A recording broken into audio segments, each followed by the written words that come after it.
Hello and welcome back to Indiana Jones and the Fate of Atlantis. When we last left off, well, we got back to Barnett College, where we're looking for the lost dialogue of Plato. If adventure has a name, that name must be Indiana Jones. First, let's head back to the office.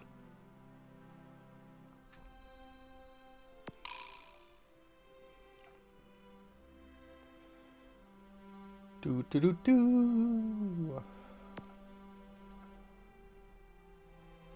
Well, don't just stand there. Go find Plato's lost dialogue. Yeah. Phew. Guess I should have cleaned it out. Probably. It's pickup jar. I guess it's mayonnaise, but it looks like used motor oil. Ugh. You might want to close that. Now, let's see. Could check out the trunk up here.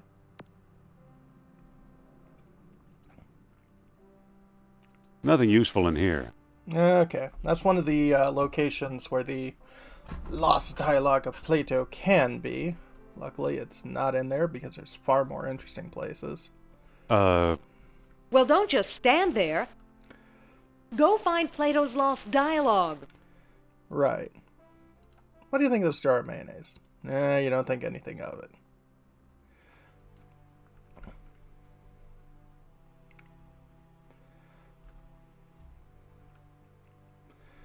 That's fine.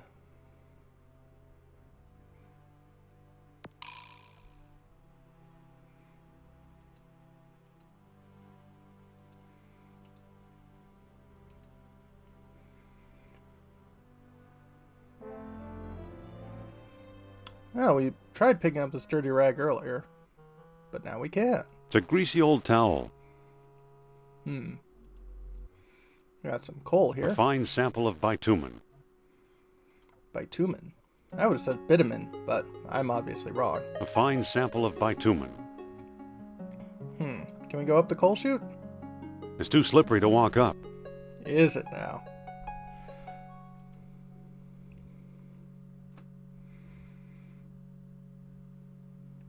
Also, when is it that the halls of a major college is this empty? I mean, I understand you don't want to animate a whole bunch of extra people, but, like, this is a library.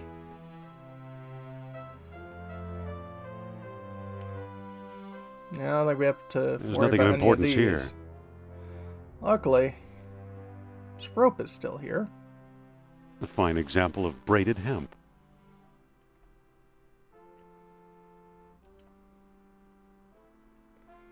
It's use rope.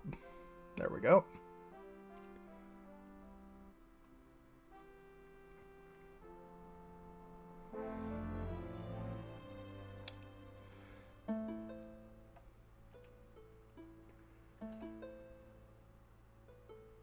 And we got a arrowhead It's from here. the Shamet collection. Very sharp. Let's see, there's still that hole up there. It's a hole leading to the attic. And we have a totem pole. Marcus thought potlatch Indians carved this. Looks like a movie prop to me. The floor isn't slippery enough. It won't move. But if we use the jar of mayonnaise, he said it looked like oil. I don't want to be the janitor that has to deal with this. Yeah, pull it another time. Can climb up.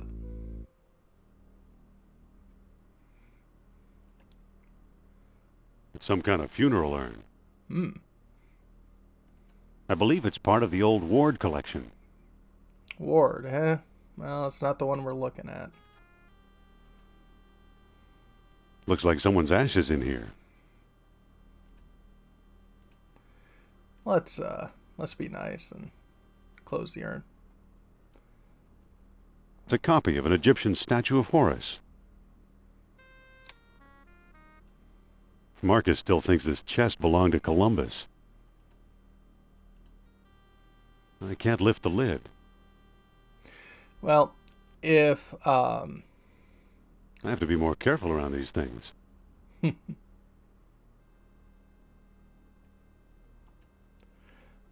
it was part of the Ward collection, we'd actually find the book inside that urn. But we're not looking for the Ward collection.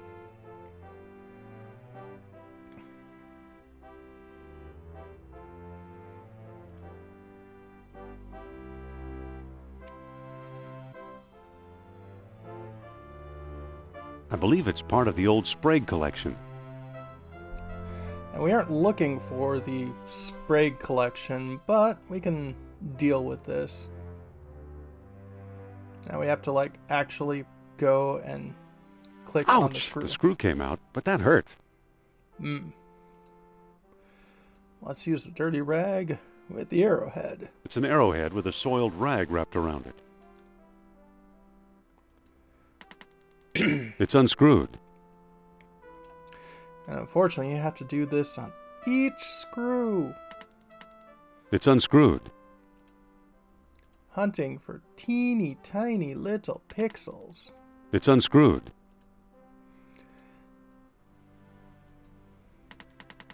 It's unscrewed.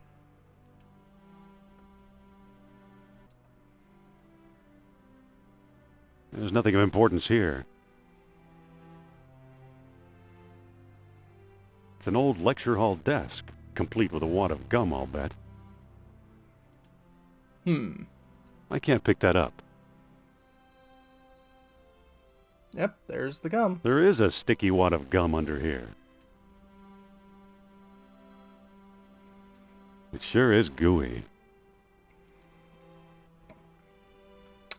Great.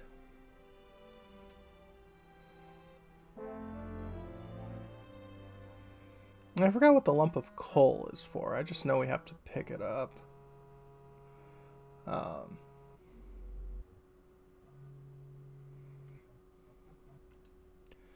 But if we use gum with the coal chute. I think I'll stick this on my shoes for traction. What do you know? The gum works! Of course, now you're just going to be, like, sticking everywhere. I believe it's part of the old Pierce collection. Pierce, that's what we're looking for. I believe it's part of the old Pierce collection. Another cat idol. It looks odd. I believe it's part of the old Pierce collection. Looks odd, eh? It's made out of wax. I believe it's part of the old Sprague collection. I'm not getting out that way.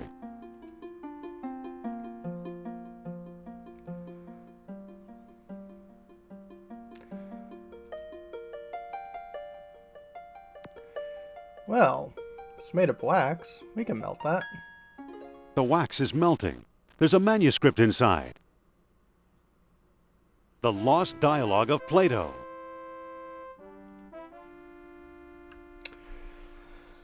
The Hermocrates. Yay! So, let's start reading. The Hermocrates. Now at last I have Plato's Lost Dialogue translated entirely. The Greek original is lost, so I've used the Arabic text I found in an Italian monastery years ago. I always thought it was a hoax. Now I wonder, could this remarkable book hold the secret to long-lost Atlantis? Probably not. No one will publish it, that's for certain. Fear of ridicule is too great. To be safe, I've sent a copy to Pierce. Charles Sternhardt, London, 1922. Hermocrates. In shame I hereby do recant the time and place whereof Critus spoke. In rendering Egyptian into Greek he made a tenfold error. Instead of lying 3,000 miles hence, Atlantis may have well been 30,000 miles away. Or perhaps it was less than 300 miles from our own shores. Likewise it may be that the lost kingdom held sway as many as 100,000 years ago, or as few as 1,000. According to Socrates, if a kingdom arose on earth beyond anywhere men might travel, then we would never hear of it. We had to accept the lesser figure. That makes sense. So glorious Atlantis founded 2 colonies, lesser 340 miles to the north of the city and greater 390 miles to the south. Gates of the kingdom opened only with the aid of special stones. At many outposts, a sunstone sufficed, if hot sunlight bathed the tall horns. At Greater Colony, a moonstone was also needed, with darkest night healed by full moon. To approach Atlantis itself, a world stone was required as well. Now we've heard about a world stone. With a glorious sun blazing alone upon the western sea. Final entrance yielded only to contrary minds. And it was said that dwellers in Atlantis had no horses, nor any need for them, or calcium, the metal that glittered like fire. This they had instead. They cast it in shiny beads and used them as we do minted coins, paying statues to do their work as if by magic.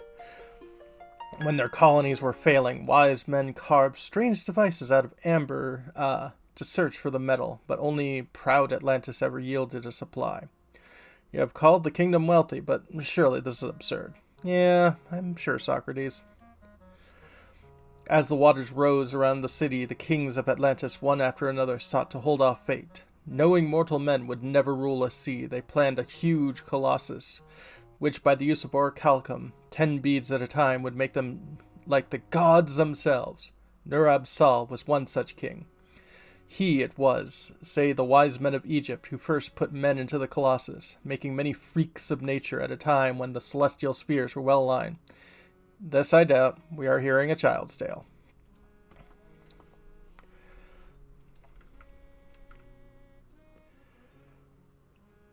Well, luckily that book was short. Unlike some of the other books I've read on stream.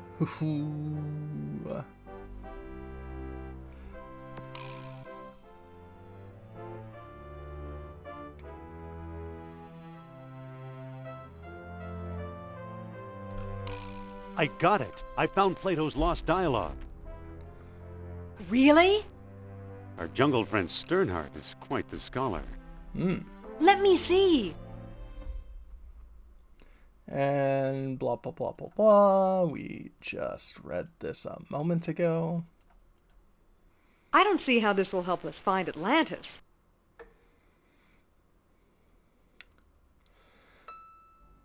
Well, didn't you notice Plato's tenfold numbering error? Didn't you notice Plato's tenfold numbering error? So he got his dates mixed up. Why is that so important? Plato's error means distances could also be wrong. Plato's error means distances could also be wrong. So what if they are? Plato's right. Atlantis is in the Mediterranean. If Plato is right, Atlantis is in the Mediterranean. You mean 300 miles from Greece instead of 3,000? Yes, cradle civilization. Ish.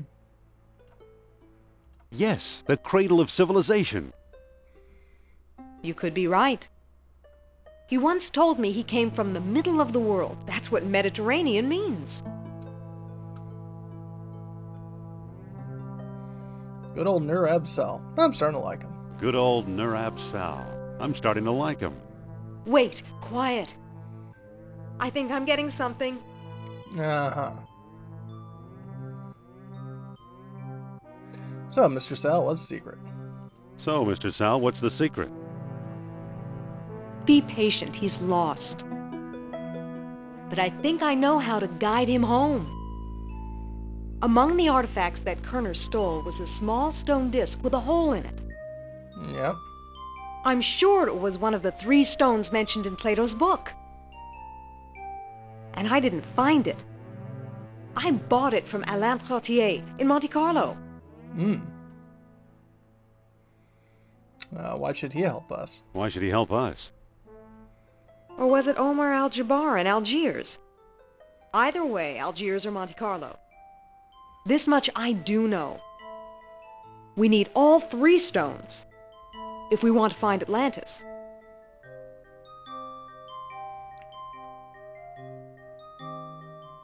I'll find Trottier and Al-Jabbar. How will I find Trottier and Al-Jabbar? Not so fast. First, I'm going to tell your fortune. Oh? Look into my eyes. Oh. Deep into my eyes. For Pete's sake, I'm not going to hurt you. Now hold still. You are a remarkable man, Dr. Jones. You possess great strength of character. You are resourceful. You trust others and want them to trust you. The most promising path to Atlantis, therefore, is the one we both must take together as a team. Okay, so, that essentially is part of, there's a, 3 separate paths into this game. One that's called Fists, one that's called Wits, and one that's called Cooperative. I think you get the most points out of doing Wits, but I think for thematic purposes, you know, if this was an actual Indiana Jones movie, it would have been a team up, you know, because otherwise you just have Indiana Jones talking to himself for like 90 minutes. So we're going to do the team route. Depending on how you solved earlier puzzles, her fortune would have led the generic response to be one of the other things. But yeah, team is good. All right, I'm convinced. You can come along. Then let's go, partner.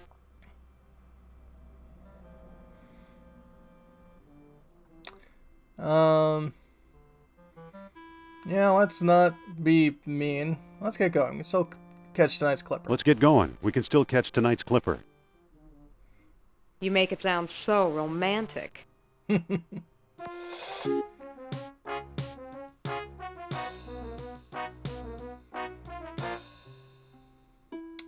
So from here we can go to Monte Carlo or Algiers. Now, first we're probably going to go to Algiers because there's something we need there.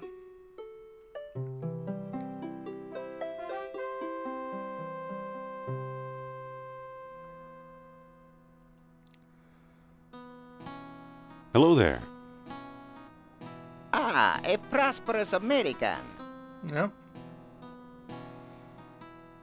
You know where to find Omar Al-Jabbar? You know where to find Omar Al-Jabbar? Omar is one of my best customers. His shop is on the other side of the marketplace. Okay.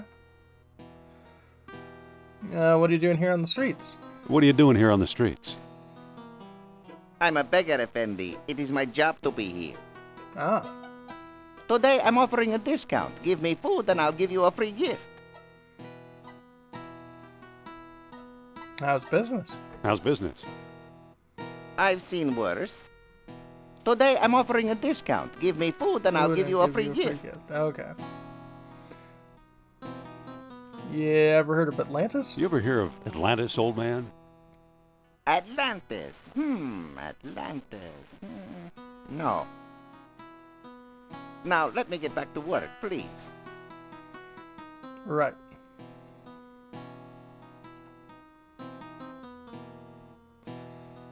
Oh, knife thrower. Excuse me. Yes? Nice knives. Nice knives. Yes, they were a gift from my father, the greatest knife thrower in North Africa. I'm trying to follow his example. Oh, that's good. But alas, no one will volunteer to be my assistant since the accident. Oh. Know where to find Omar Al-Jabbar? Do you know where to find Omar Al-Jabbar? He has a shop nearby behind the marketplace. Oh, thanks. Sorry to bother you. No bother. I just wish a volunteer would step forward to assist me. Listen. What? Algeria. Ah, Algeria. What do we do now? Let's find Omar Al-Jabbar. I think you should volunteer to help the knife thrower. I think you should volunteer to help the knife thrower. No, you don't, Jones. Think about the effect on international relations. Think about the effect on international relations. I'm thinking about the effect on my health. Come on, assist the guy. Come on, assist the guy, will you? Nope, nope, nope. It's perfectly safe. Please, it's perfectly safe. Oh, sure. I wouldn't trust that man to cut carrots. You're not really looking. Observe that superb technique. Oh, all right. I better not get too close. Oof! Look here, ladies and gentlemen. I volunteer. But... Yeah, that was a naughty Now, nudge. my dear, there's nothing to be afraid of. But... Just walk over to the board now.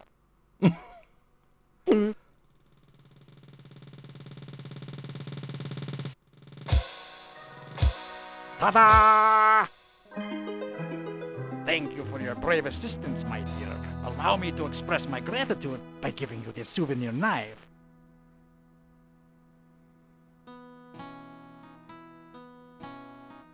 Here, take this knife before I use it on you. It's a sharp, blood-stained knife. Uh-oh.